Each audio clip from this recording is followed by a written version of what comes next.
Okay, it's been a while. These are some extraordinary situations, so it's gonna be an interesting video. Have you heard about how people are just buying out all the toilet paper in stores? Like, I don't get it.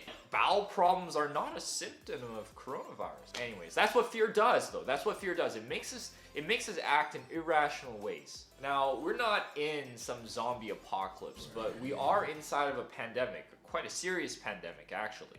And a lot of people are really scared, let's be honest. In such an atmosphere of panic and fear, how should churches and Christians act? And this is an area in which ancient history could tell us something surprisingly relevant. In ancient Rome, there were 2 plagues that nearly wiped out 1/3 of the Roman Empire each time those plagues happened. In 165, there was this really bad case of smallpox that broke out, and it was called the Antonine Plague. And in 251 AD, there was a really bad case of what people think might be Ebola, and that was called the Cyprian Plague.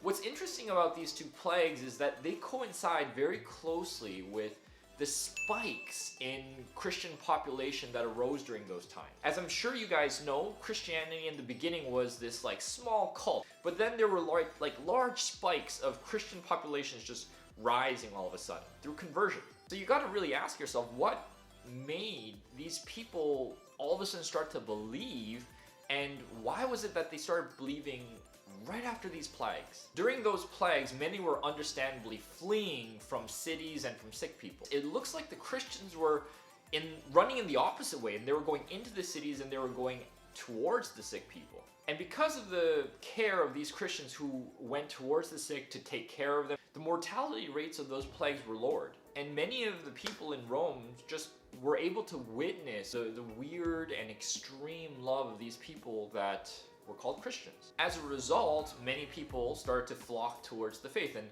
hence the rise of Christianity. Now, how do these ancient plagues have anything to do with the pandemic that we're facing right now? Let's get one very obvious thing right out of the way. I am not saying that Christians right now should start running into the houses of people who have coronavirus to take care of them. I'm not saying that. We have to remember that back then in ancient Rome, there was no form of robust health care. And for that reason, Christians had to step up to fill in the gap, to take care of people where there was no system available for them to be taken care of. But now we have specially trained doctors and experts who deal with the situation. But what is relevant, what we can learn from those early Christians, is their spirit. During those crises, Christians shunned the popular spirit of fear and self-centeredness, and instead they responded with love and Christ-centeredness. So how should Christians and churches respond today to the present pandemic? I'm filming right now. Huh? Yeah, Troy. Yes, this is... Want to say hi to the camera, Foil? No? Come on, say hi to the camera. Anyway, she gave me Melvin. He went to work with my wife today. Last day of work? Yes. She's no longer in danger of getting coronavirus at work. Here you go, Melvin.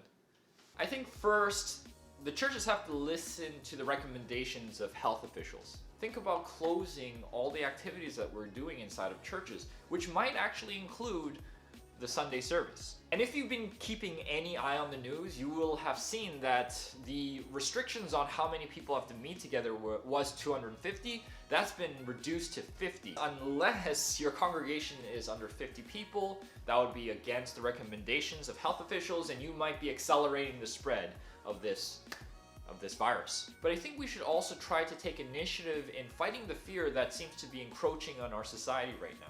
While isolation is one of the greatest boons to fear, one of the best antidotes to fear is community.